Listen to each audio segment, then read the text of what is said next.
Good morning students. आज हम discuss करेंगे plane section of a sphere.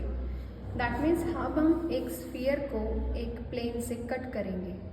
अब अगर मैं एक बॉल लूँ और उस बॉल को मैं एक नाइफ से कट कर दूँ, जैसे मेरे पास फिलहाल ये एक बॉल है, मैंने इसको एक नाइफ से यहाँ से कट कर दिया है, तो मेरे पास जो ये वाला सरफेस बचेगा ऊपर वाला, ये क्या बचेगा? एक सर्कल।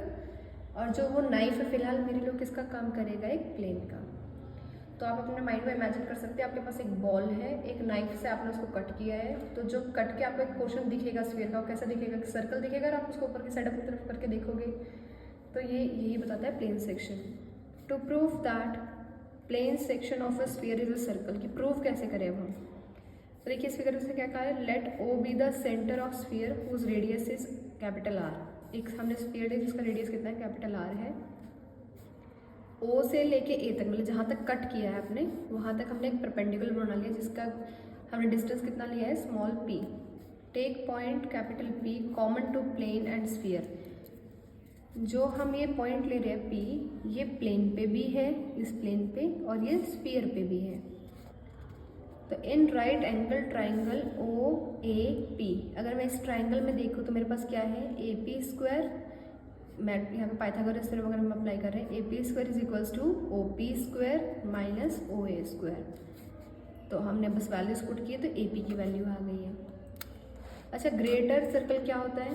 भाई सर्कल तो यहाँ से कट करूँगी तब भी बनेगा, यहाँ से कट करूँगी तब भी बनेगा, लेकिन सबसे बड़ा सर्कल कब बनेगा? जब मैं उसको बिल्कुल सेंटर से कट करूँगी। तो इसने यही बताया है यहाँ पे। और प्लेन सेक्शन कब पॉसिबल है? अच्छा, मैंने अगर एक मैं बॉल कट करी थी, मेरे को यहाँ कट करना पड़ेगा ना। अगर मुझे कट करना है बॉल को, ये बॉल है तो मुझे यहाँ इन पॉइंट्स में कट करना है कहीं ना कहीं। अगर यहाँ पे थी बॉल और नाइफ में यहाँ मार रही हूँ तो क्या कट होगी? बॉल नहीं होगी। तो इस सेकंड पॉइंट में इसने यही बताया है, जो प्लेन सेक्शन है वो कब पॉसिबल है? या तो रेडियस तक गए हो आप, या रेडियस से कम पे हो। नाइफ या तो आपने मैक्सिमम यहाँ रखा है यहाँ पे, या उससे कम पे है, तभी प्लेन सेक्शन होगा। नेक्स्ट है equation of a circle. Equation of a circle हम कैसे निकालेंगे? देखिए, we have shown that section of a sphere by a plane is a circle, कि अगर हम एक स्फीयर को एक प्लेन से कट करें तो क्या बनेगा? सर्कल। दस टू इक्वेशंस, क्योंकि एक तो आपके पास वर्ड आ गया यहाँ पे स्फीयर, कट किसने किया है उसको? प्लेन में। स्फीयर लिखा, प्लेन लिखा, तो सेंटर की अगर हम बात करें, centre is the centre of a circle. Circle का देखिए सेंटर कहाँ है? यही है हमारे पास सर्कल का सेंटर, ए पॉइंट। तो यहाँ पे क्या आ जाएगा? Centre of sphere on the plane of the circle. Foot of perpendicular है हमारे पास, वो जो हमने सेंटर से लेके उस प्लेन तक बनाया था वही बता रहे हैं। रेडियस कैसे होगा? सर्कल का रेडियस स्मॉल आर अभी हमने निकाला था।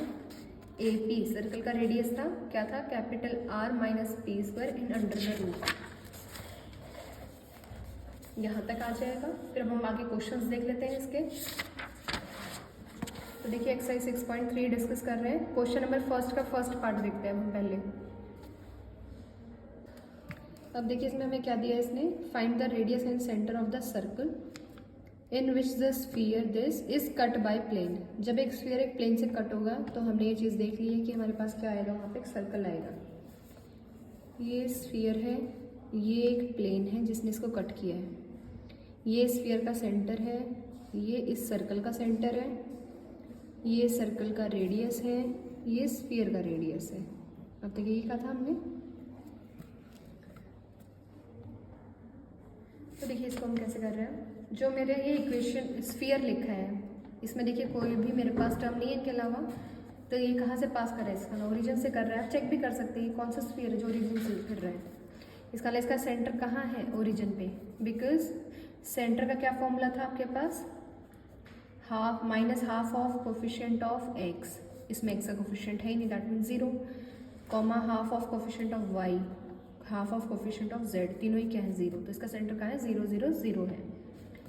ये स्मॉल पी लेते रहे हम, ये कैपिटल आर, ये कैपिटल पी पॉइंट होता रहा। इसको सी मान लेते हैं, इसको ओ मान लेते हैं। देखिए अब हम स्टार्टिंग कैसे करेंगे, पहले स्फीयर की बात कर लेते हैं कि स्फीयर का सेंटर कहाँ है? ओरिजिन पे है। अब अगर हम इसी स्फीयर का रेडियस देखें तो वो क्या है हमारे पास? 7 आया है। 7 आया है। नेक्स्ट स्टेप हम क्या करेंगे, क्योंकि रेडियस यहाँ से भी डायरेक्ट दिख रहा है आपको, ये स्क्वायर होता था रेडियस का, ये क्या है 7। इक्वेशन ऑफ प्लेन लिखते हैं अब। इक्वेशन ऑफ प्लेन क्या है हमारे पास, 2x + 3y + 6z - 14 = 0। इसको इक्वेशन नंबर 2 मान लेते हैं। और इक्वेशन ऑफ जो स्फीयर है हमारे पास, x² + y² + z² = 49, इसको फर्स्ट मान लेते हैं। इक्वेशन फर्स्ट एंड सेकंड आ गई है। अब देखिए हम आगे क्या करेंगे। जो इक्वेशन फर्स्ट एंड सेकंड, अगर हम फर्स्ट को सेकंड से कट करेंगे तो क्या मिलेगा, एक सर्कल मिलेगा। तो अगर हम इस परपेंडिकुलर लाइन की इक्वेशन लिखना चाह रहे हैं तो कैसे आएगी। मुझे पहले तो पता है एक पास कहाँ से कर रही है परपेंडिकुलर लाइन, 0 0 0 से, यहाँ से बनी है ना लाइन, ये लाइन है, ये पॉइंट क्या है 0 0 0 ओ पॉइंट, नीचे क्या है C पॉइंट, ये क्या है P। अब ये जो हमारे पास ये प्लेन है, इसकी इक्वेशन देखिए क्या है, ये थी, ये लिखी हुई है यहाँ पे। तो इसके डायरेक्शन रेशियो कौन है इस प्लेन के, 2 3 6। जब इस प्लेन के डायरेक्शन रेशियो है तो इस परपेंडिकुलर के लिए क्या बन जाएंगे, डायरेक्शन कोसाइन, यही बन जाएंगे। तो equation of A line passing through 0 0 0 having direction cosine 2 3 6 is, कैसे लिखोगे, x - 0/2 y - 0/3 z - 0/6, यही आ जाएंगे। थोड़ी देर के लिए सॉल्व करने के लिए इसको इक्वल्स टू आर मान लेते हैं। से किया है हमने, यहाँ से हम वैल्यू निकाल लेंगे x की, y की, z की, क्या आएगी 2r 3r 6r, यही आ जाएंगी। x y z मतलब इस लाइन के किसी भी पॉइंट की बात हो रही है ना, इस पॉइंट की बात हो रही है, तो इसका मतलब c कोऑर्डिनेट क्या आ गया है 2r 3r 6r, ये बन गया हमारे पास। जो लेकिन अब ये C पॉइंट है, ये किस पे लाई कर रहा है, नीचे। अगर मैं देखूँ ये C पॉइंट निकाला है अभी, लेकिन ये C किस पे, इस प्लेन पे है नीचे, तो उसकी इक्वेशन क्या करेगा, सेटिस्फाई। तो इस C पॉइंट को रख देते हैं प्लेन की इक्वेशन में। प्लेन की इक्वेशन यही थी, इसमें हम ले जाके रख रहे हैं, तो क्या आएगा 2 × 2r + 3 × 3r + 6 × 6r - 14 = 0। जब अगर हम इसको सॉल्व करेंगे क्या आएगा, 14r = 14, r कितना आ जाएगा 2/7। जैसे ही r की वैल्यू आई है हमारे पास 2/7, तो हम c बता देंगे। c हमारे पास यही पॉइंट था, तो हम c की ओरिजिनल वैल्यू बता पाएंगे। c कितना आ जाएगा 2 × 2/7, 3 × 2/7, 6 × 2/7, यही आ जाएगा हमारे पास। तो c आ गया हमारे पास, सेंटर पता चल गया मुझे, मतलब सर्कल का क्या है। अब मेरे को ये p निकालना, देखिए ये जो मेरे पास यहाँ पे p था, अब हम इसकी बात करेंगे। तो देखिए P क्या है हमारे पास, OC ही है। अब जब P OC है तो मैंने आपको बताया था कि एक पॉइंट से अगर एक प्लेन, इसका डिस्टेंस निकालना है तो क्या करेंगे। अगर जैसे ये ओरिजिन है, इस प्लेन की इक्वेशन थी 2x + 3y + 6z - 14 = 0। तो हम क्या करेंगे, इसको इसमें पुट करेंगे। P की वैल्यू कैसे आएगी, 2 × 0, 3 × 0, 6 × 0 - 14 अपॉन √, x के स्क्वायर का कोफिशिएंट, y के स्क्वायर का कोफिशिएंट, z के स्क्वायर का कोफिशिएंट, यही आ जाएगा। इसको हम सॉल्व करेंगे, हमारे पास क्या आएगा, ऊपर 14 आ जाएगा, नीचे कितना आएगा 4 + 9 + 36, तो यहाँ आ जाएगा 14 49 बनेगा ये। तो हम कितना कर देंगे, इसको 7 कर देंगे, तो कितना आ जाएगा 2। मेरे पास P की वैल्यू आ गई।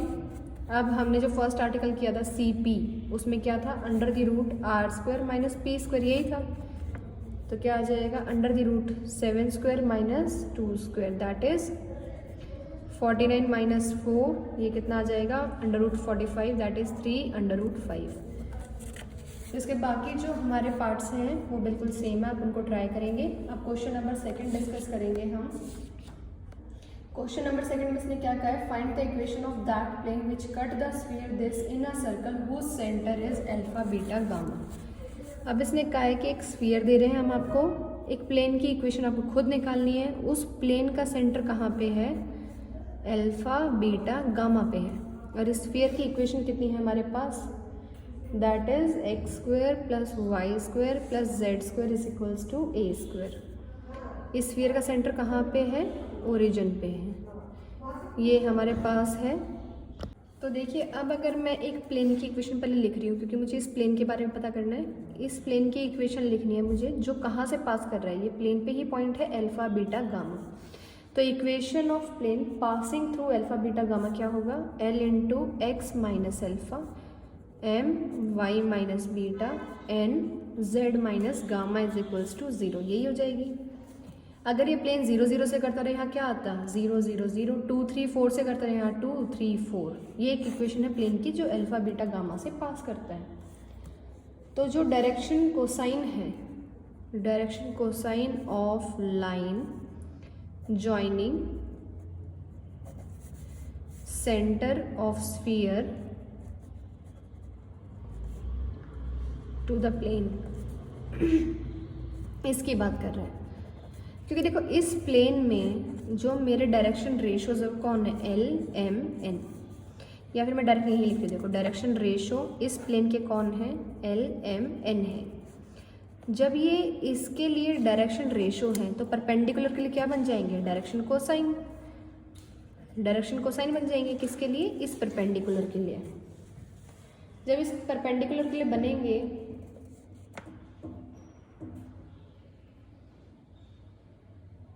तो हम क्या कर देंगे, अब उनको हम लिख देंगे यहाँ पे कि हमारे पास ये डायरेक्शन कोसाइंस आ गए हैं एल एम एन।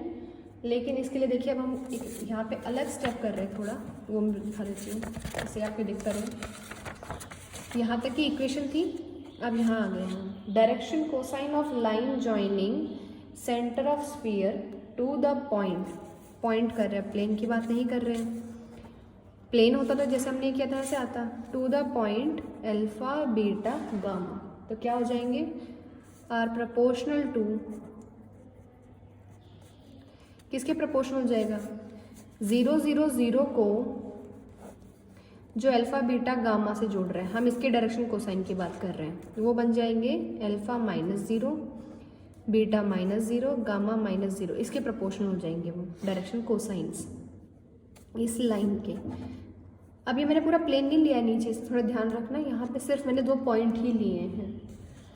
तो इसका मतलब किसके हो गया, अल्फा बीटा गामा, क्योंकि 0 0 का कोई इफेक्ट तो पड़ नहीं रहा है हमारे पास। तो अब मैं कहूँ direction ratio of normal to plane is alpha beta gamma, कि अब जो ये प्लेन है इसके जो परपेंडिकुलर है वो भी यही है, और जो इन दोनों पॉइंट को जोड़ रहा है वो भी यही है। तो ये क्या हो जाएगा, मेरे पास डायरेक्शन रेशोज आ जाएंगे, कौन, अल्फा बीटा गामा, यहाँ से आ जाएगा अल्फा बीटा गामा आ गए नॉर्मल टू द प्लेन की, क्योंकि हमने यहाँ से निकाल लिया है कि जो डायरेक्शन हमारे पास है ये क्या बन जाएंगी, यही बनेंगे, यही इसके लिए बन जाएंगे सेम। तो इसका मतलब जब डायरेक्शन रेशो प्लेन के आ गए हैं नॉर्मल टू द प्लेन, तो ये क्या आ जाएगा हमारे पास, alpha beta gamma, hence L क्या बन जाएगा, अल्फा, वाई क्या बन एम क्या बन जाएगा, बीटा, एन क्या बन जाएगा, गामा। क्योंकि देखिए यहाँ पे हमें कोई डिफरेंस तो पढ़ नहीं रहा, क्योंकि प्रोपोर्शनल वर्ड लिखा है। तो अगर हम एक्चुअल डायरेक्शन रेशोज या डायरेक्शन कोसाइन लिखते थे, याद होगा आपको, under the root alpha square plus beta square plus gamma square आना चाहिए था। इसने जस्ट यहाँ से निकाल लिया है कि इस लाइन को जो जोड़ रहे हैं, इस लाइन मतलब इन जो 2 पॉइंट्स को जोड़ रहे हैं, एक तो 0 0 0 को, एक अल्फा बीटा गामा को, इसके डायरेक्शन कोसाइन निकाल लिए। फिर ये कह रहा है कि ये ही क्या है, नॉर्मल टू द प्लेन है, तो इसके लिए डायरेक्शन रेशो लिख दो या डायरेक्शन कोसाइन। इसने कहा डायरेक्शन रेशो लिख दिए, क्यों, क्योंकि ये इक्वेशन बताना चाहता है प्लेन की। तो डायरेक्शन रेशोज कहाँ लिखे जाते थे, यहाँ पे एल एम एन की जगह, तो इसका मतलब एल की जगह अब कौन है, अल्फा आ जाएगा, एम की जगह बीटा, एन की जगह गामा, बस आपकी इक्वेशन आ जाएगी। नेक्स्ट है हमारे पास क्वेश्चन नंबर 3। क्वेश्चन नंबर 3 में देखिए इसने क्या बोला है अब आपको। क्वेश्चन नंबर 3 में ये कह रहा है हमें, show that the centre of all sections of the sphere, एक स्फीयर दिया है, उसके ऑल सेक्शन मतलब उसको कई बार कट किया गया है, by the plane through a point, एक प्लेन लिया है मैंने, उस पर एक पॉइंट पता है बस मुझे कि ये प्लेन पे पॉइंट है। वो पॉइंट अब मैंने किस पे ले लिया है, स्फीयर पे। मेरे पास एक ये स्फीयर है, एक ये पॉइंट है यहाँ पे x dash y dash z dash. यहाँ से देखिए मैं कितने प्लेन निकाल सकती हूँ, ये एक प्लेन, 2 3, मतलब ये ऐसा कितने प्लेन यहाँ से जाएंगे जिन पे होगा, ऐसे तो बहुत सारी है मेरे पास। तो इसने कहा है इन सब का ही मुझे क्या करना है कि सेंटर पहले पता करना है, फिर मुझे दिखाना है कि वो सेंटर किस पे लाई कर रहा है, लाई ऑन दिस थिंग। तो show that all the centre of sections of sphere by planes through a point, कि इस पॉइंट से लाई ऑन स्फीयर, इस स्फीयर पे लाई करते हैं ये जो सारे जितने भी सेक्शंस बने हैं मेरे पास। तो अब इसकी हम स्टार्टिंग करते हैं। सेंटर की बात कर रहा है, किसके सेंटर की बात कर रहा है, वो भी ये जो सेक्शंस है हमारे पास।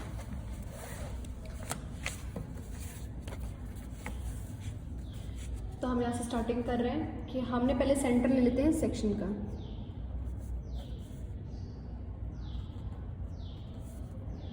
सेक्शन का मतलब क्या है हमारे पास, ये जो कट हो गया है इसका सेंटर ले लिया मैं।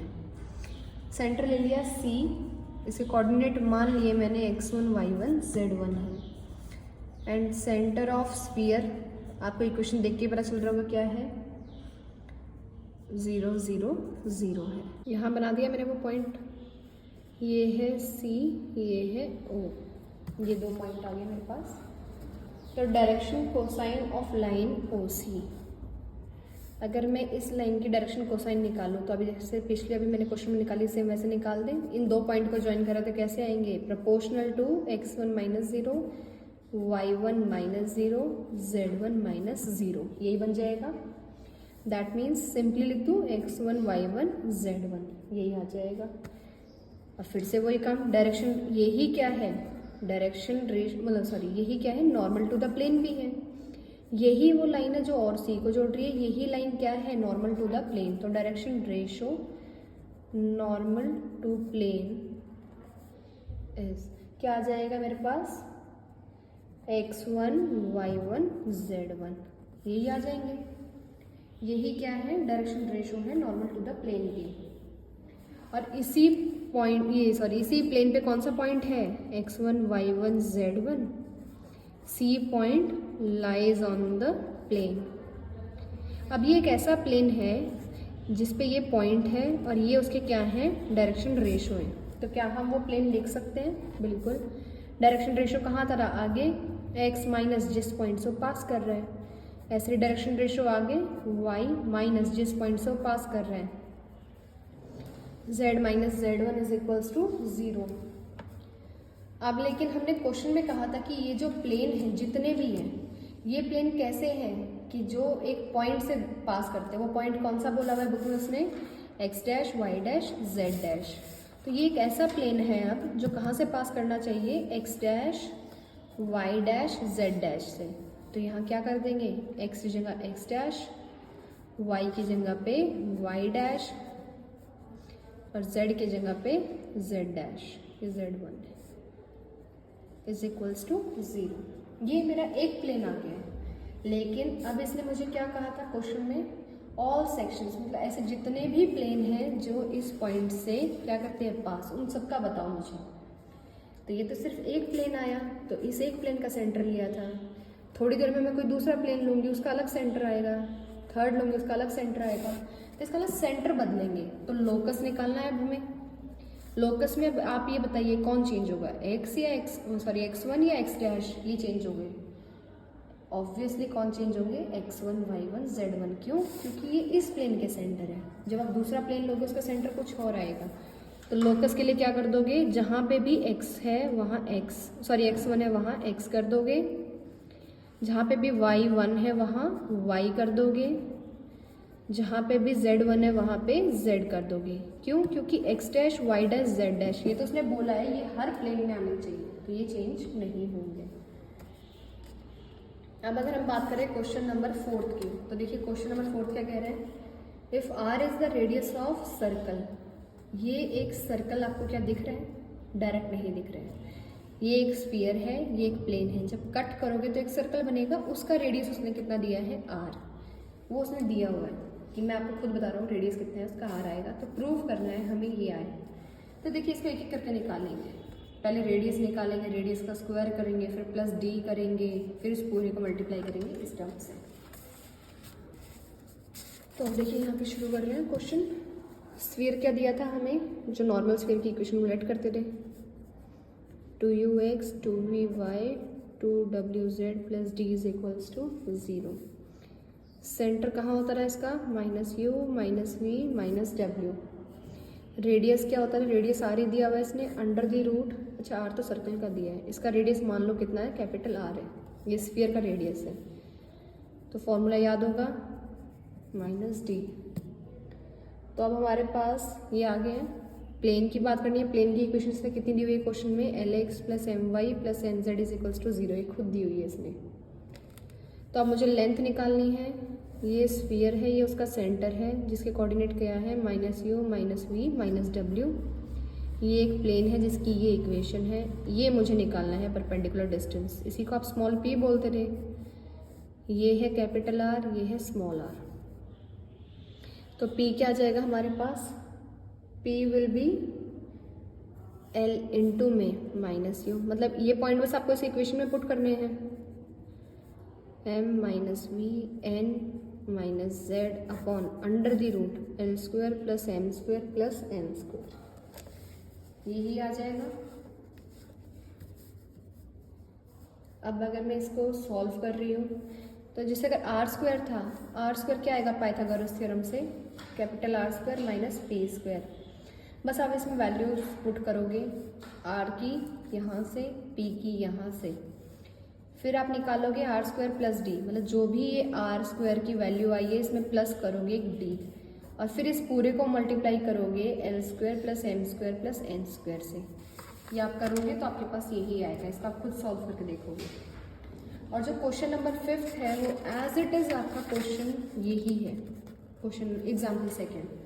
इसमें देखिए क्या कहा है इसने, मैं आपको ये बता देती हूँ। इसमें चलेगा आपका एक प्लेन लिया है हमने ABC, whose equation is this, meets the axis A, B, C, find the equations to determine the circumference of the triangle ABC and obtain the coordinate of its center. We know that circumcircle of triangle ABC is the circle of intersection of sphere OABC and plane ABC.